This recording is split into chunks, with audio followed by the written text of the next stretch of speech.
পাঁশকুড়া অনেক জায়গা আমরা কন্ট্রোল করলো, এই জায়গাগুলো ডুবে যাবে। আমি বলবো ডিএমকে এক্ষুনি এখান থেকে লোক শিফট করাতে। দুই হচ্ছে যাদের কাঁচা বাড়ি ভেঙে গেছে তাদের লিস্ট আমাকে দিতে। তিন হচ্ছে যাদের জমি নষ্ট হয়ে গেছে, শস্য নষ্ট হয়ে গেছে, সরো জলটা দেখতে দাও, জলে ডুবে যাবে এক্ষুনি।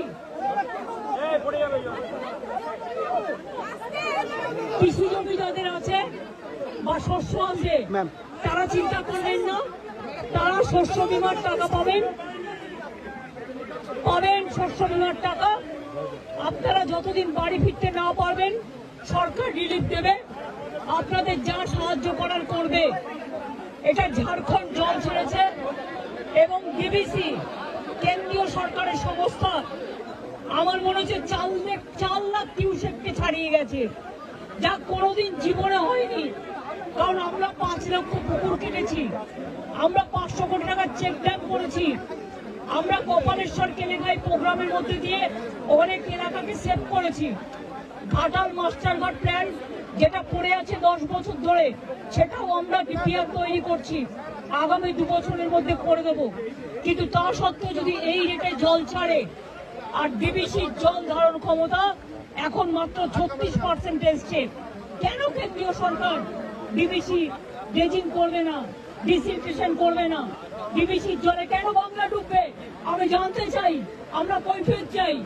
ফরাক্কায় ড্রেজিং করে না, বাংলা ডোবে, বিহার ডোবে।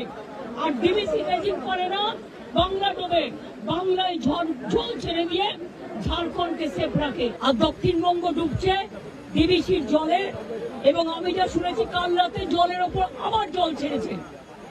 এই জায়গাগুলো ভেজা ছিল না, অনেকটা দূরে ছিল, আমাকে এসপি বললেন, ডিএম বললেন এটা এক্ষুনি হয়েছে। এবং দেখুন এক্ষুনির মধ্যে এত ডুবে গেছে। আমি সবাইকে বলবো জলে ঝুঁকি নেবেন না, জল আর আগুনে ঝুঁকি নেবেন না, অন্তত 2 দিন একটু সেফ প্লেসে থাকুন। তারপরে জলটা বেরিয়ে গেলে তারপরে আপনারা আস্তে আস্তে বাড়ি যাওয়ার মতো পরিস্থিতি থাকলে তখন বাড়িতে যান। আর আমি অ্যাডমিনিস্ট্রেশনকে বলবো যা রিলিফ দেওয়ার কোনো যেন রিলিফে অভাব না হয়। প্রত্যেকটা পরিবারকে দেখে নেবেন, আপনাদের কাছে সবকিছু দেওয়া আছে, কেউ যেন অসুবিধায় না পড়ে। আমি মিদনাপুর পশ্চিম, হুগলি, হাওড়া এবং হাওড়া যাবো আমি এবার, মেদিনীপুর পূর্ব ঘুরে যা দেখলাম তাতে আমি সত্যি শঙ্কিত। ডিবিসির সাথে আমরা ফার্দার কোনো সম্পর্ক রাখবো কিনা আমাদের সন্দেহ আছে, আমি সব সম্পর্ক কাট আপ করে দেবো।